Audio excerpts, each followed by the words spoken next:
Okay, guys, I'm going to tell you some more of the story. The part that I'm getting ready to read is a sad part, but I want you to hang in there because it gets happy at the end. It's got a good ending.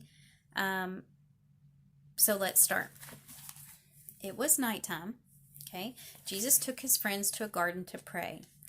And he had a friend named Judas who had a bad idea, and he really loved money. He decided he wanted to have money more than he cared about Jesus, which is not good.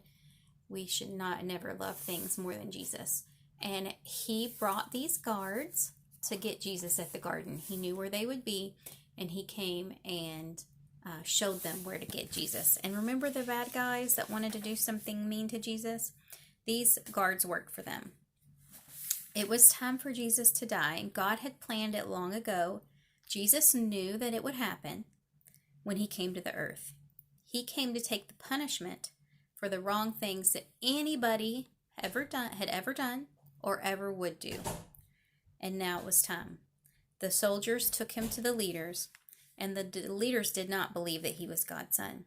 They said, "He must die because he calls himself the Son of God." So they killed him on a cross.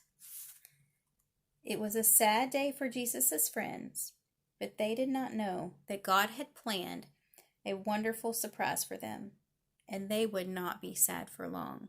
So it was a sad day because they saw Jesus die, but they also did not know what else God had in store for them, and it was all part of God's plan. So, surprise! After Jesus died, a rich man named Joseph took Jesus' body and he put him in a cave tomb. So it's like a cave, and they put a big rock over it because they thought, I don't want anybody messing with Jesus' body. They were put guards and said, we're going to make sure that nobody tries to take Jesus' body away from there. Okay? Well, here is what happened. Early Sunday morning, that's Easter Sunday. That's why we celebrate Easter on Sunday. Early Sunday morning, there was an earthquake. An angel came from heaven and rolled the stone away. When the guards saw them, they shook and fell down. They were so afraid.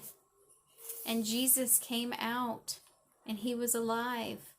A little bit later, a lady named Mary was coming to see where Jesus was buried. And she was surprised to see that the cave was open.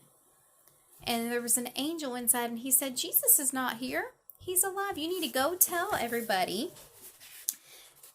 that they get to see him again. Can you imagine how exciting that would be? They thought he was gone, and he's back. They get to see Jesus again. How exciting. So Mary was not sad anymore. Jesus was not dead. He was alive. She ran back to tell the wonderful news. At first, Jesus' friends did not believe her, but she was right. Jesus did come back to see them. He really was alive. And that's why we celebrate Easter, because the end of the story is not sad. The end of the story is happy. He's alive. And when he died and he rose again, he made a way for us to be able to know God, talk to God, and be friends with God. So when you're celebrating on Easter, I want you to remember that.